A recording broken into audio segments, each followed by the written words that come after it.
Well, welcome to Closing the Distance. This is the podcast of the Roswell Presbyterian Church. I'm Carrie Weatherford, one of the pastors here. And today I have the privilege of interviewing our senior pastor, Jeff Meyers, who preached a fabulous sermon yesterday on busyness.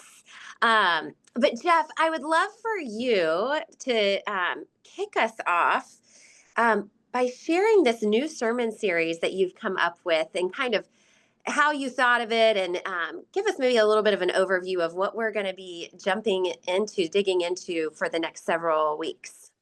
Yeah, so thanks, Carrie. It's so good to see you. Hopefully you had a great Christmas and a happy New Year with your Oh, family.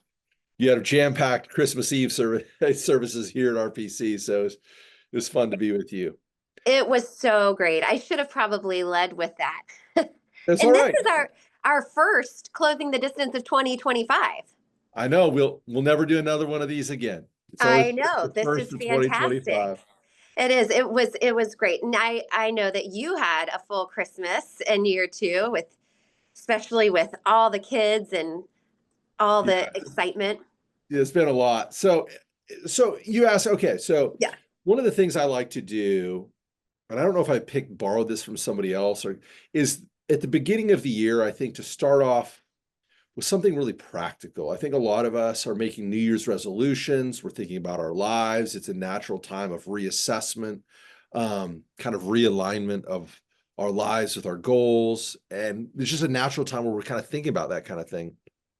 So this year I thought, okay, and this is some time ago, but I said, I think somebody said, what about in God we trust? And then Mm, there's this image, of a dollar bill where it says in God we trust. And then it was like, what if there was a blank there and it's in blank we trust? That there's so many other things we trust in other than God. And and frankly, the in God we trust that's on the dollar bill, I'm not sure yep. who's trusting in who there. Uh, Uh-huh. but we won't get into that. So one of the things, so I picked my top 9 candidates for things that we trust in other than God that try to usurp or take the place of God. Mhm. And somebody emailed me yesterday. They said, "Why 9 things?" And I said, "Oh, it's because there are 9 Sundays between now and the beginning of Lent and Yeah. Ash Wednesday." And so I picked 9 things. I picked busyness for the first Sunday. Ryan's going to do technology. Next week, we're going to talk about romance, food, leisure. And it's kind of funny because we'll talk about busyness on one hand, but on the other end of the spectrum, we talk about leisure. And Hmm. I want to complicate it in such a way that there's no easy answer to Yep. like, oh, if I figure out the thing to avoid, then I've figured out my life. Then I've figured Right. out God. That Right. it's always a wrestling with how do I align myself with where I'm at and God's call in my life in a certain. Hmm. So I'm hoping that these 9 weeks will be an opportunity for folks to wrestle with these issues Hmm. and where they're at in their spiritual life and to kind of recalibrate and redirect their spiritual lives. Yeah, that's fantastic because it's true. None of these nine things are inherently bad or wrong, and sometimes there's things that we don't have control over, but it's so good to wrestle with and assess the things that we do. And I think in our culture, it's really easy for these things that aren't, again, bad in and of themselves, but to let them creep in so much and kind of crowd out God. They just are so they're in our faces all the time, and our culture tells us that I mean, there's lots of gods in our culture, so to speak, Right. lowercase g, right? Yeah, yeah. And I think like when we think about the Old Testament, New Testament, we think about idols, right? Hmm. And idols were a very concrete way that people worshiped things. They had these spiritual, magical, theological symbolism Hmm. that if I worshiped, I could control the gods and I could uh whether it was the weather or the wealth or my crops Hmm. growing, wherever it might be. And we tend not to in a quote unquote secularized society, we tend not to deal with physical idols like that. Right. Okay. Right. But we have non-physical things that still place the place of God. And so I've heard it described that Mhm. we invest infinite value in finite things. Yes. And as I mentioned on Sunday, Martin Luther, the great reformer in the 16th century, said, an idol is anything I hang my hat on. Uh, Yep. and what he's saying there is this is like stuff that we do unconsciously, that we don't even think about. Hmm. It's like just the way we live our life. Yeah. And it's pre-cognitive. And so what I'm Hmm. hoping is to raise those things up so that we say, is this the way I want to be living my life? There's other ways to be living.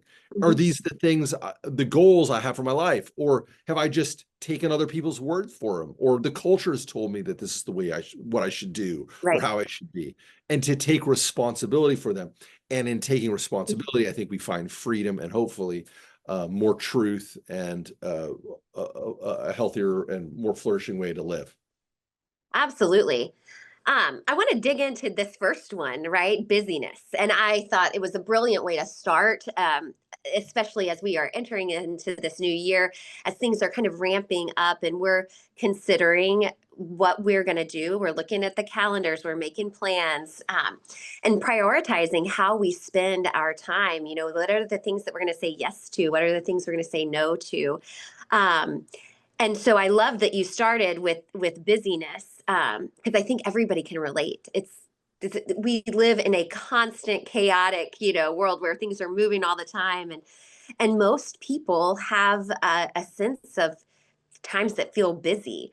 And one of the things that you really talked about is in this busyness, because sometimes we use it. You said we kind of equate busyness with importance, and Mm-hmm. oh, if I'm so busy, I'm so important and I'm needed, and I'm but obviously that's not the case. You can busy yourself. I mean, there's a reason in school they call it busy work, when teachers will give out a worksheet or whether to keep you busy, but it doesn't, it's not really any good. And so I Right. think you were really calling us to look at what are the things that are just the busy work in our lives that we're just you know doing that don't have purpose, and really evaluating that. And one of the things that you mentioned was really stopping and listening. And I wanted to know if you had some practical advice for people to stop and listen to where God might be leading them or not leading them, in prioritizing their time. Well, yeah, I mean, I think a couple things. I think I would say regular church attendance is one of those places where hopefully you have a spot to carve out and stop, Mm-hmm. reflect. I mean, one of the reasons why we have pretty significant, lengthy preludes in most of our services is so it's an opportunity for you to exhale before you Mm-hmm. start listening, before you start thinking about other things. It's a time to exhale, and then we begin to reprioritize. Okay. Yeah.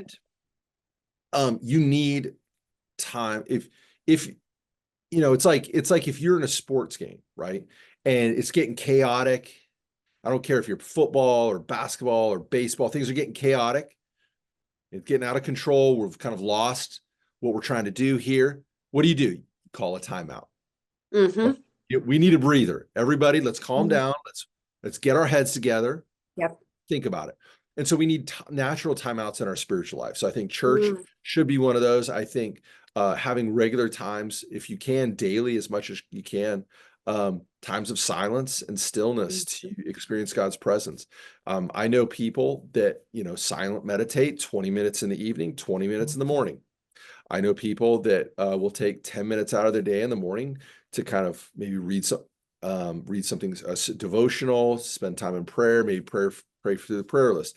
I know people at their desk who, on their lunch hour for a half hour, they'll shut the door and they read a devotional. They spend some time in Mm-hmm. prayer, and that's the time where they kind of recalibrate. But I think it's very hard to recalibrate and think about these things in the busyness, in the hubbub of life, that you have to Mm-hmm. call a timeout, and you have to have regular times of timeout, or it's just life gets away from you. think that's really good. And I love that you said that too, because again, there are things, I mean, certainly our culture, we say, oh, we're busy. And sometimes we are equating that with, well, I need to be busy or I'm important if I'm busy. There's also busy times in life that are just going to be busy. I mean, I have sometimes thought, I don't wish I was busy. I really wish I could look at my calendar and be like, nope, I'm gonna not do that.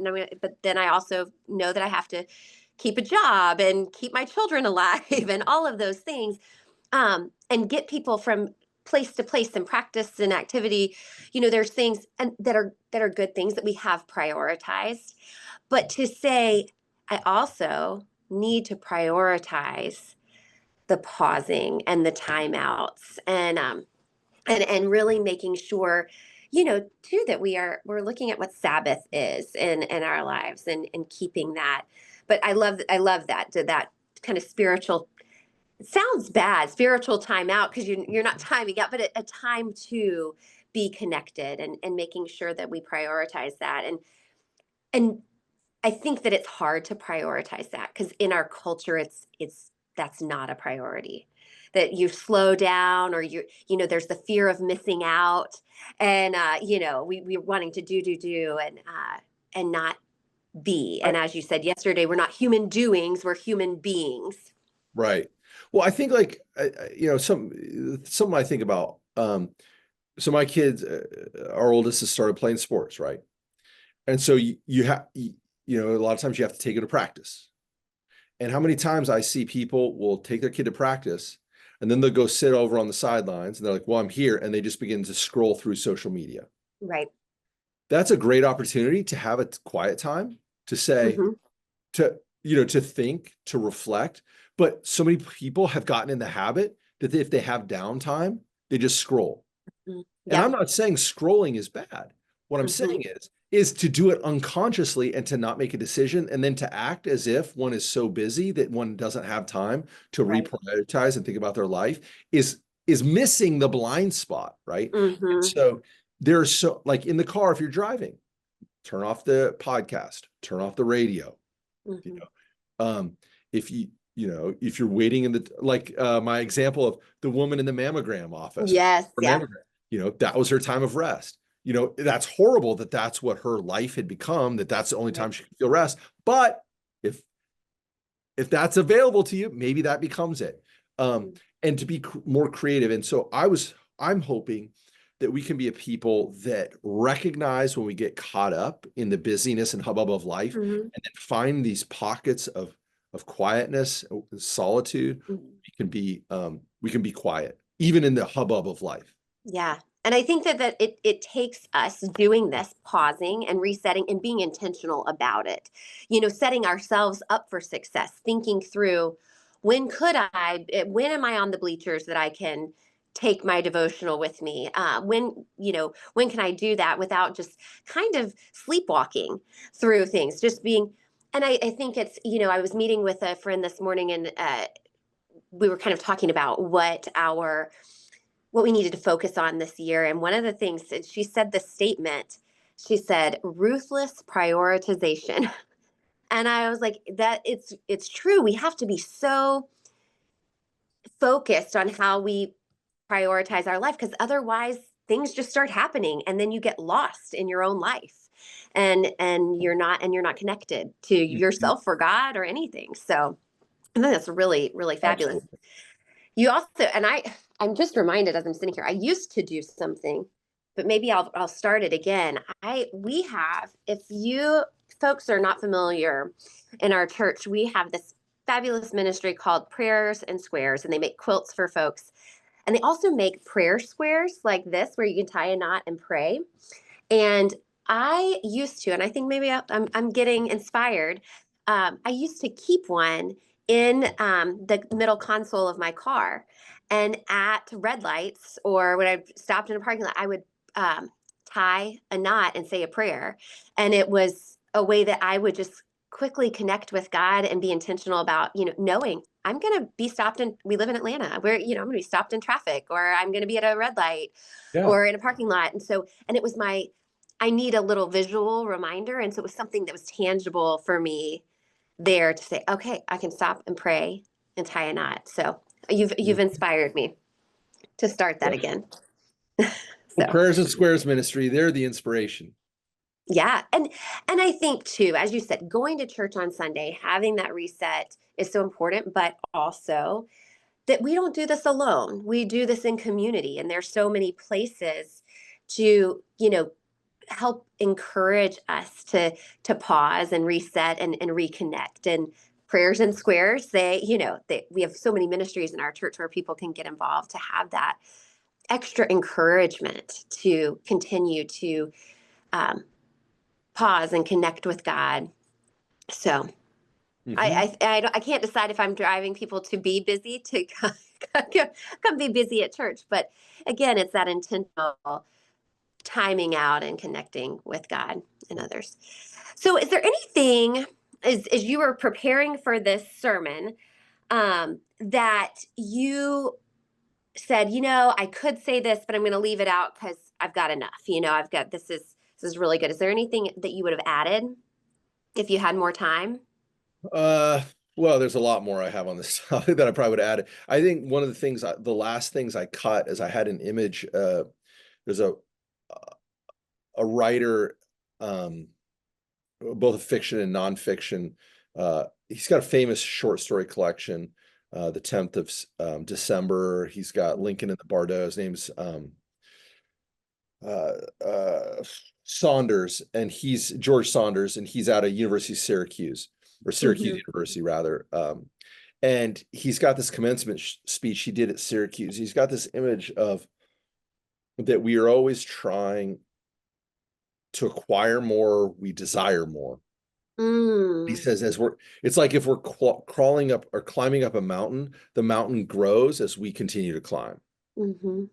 And I really felt like with busyness, that's kind of like continuing to go up the mountain as if it continues to grow. Yet we're never going to, the way human desire works, we're never going to get summit the mountain because it'll Hmm. continue to grow. And and like this is, I mean, this goes back to the Greeks with Sisyphus, Albert Camus with his great essay, The Myth of Sisyphus, that, human beings are plagued, we're condemned to push the rock up the mountain. And as soon as it gets up, it rolls down the other side. And we've got to push it up. And I think a lot of people Hmm. experience their lives like that. And I think one of the things I love about Camus is he finds some beauty in just going through that motion and doing it.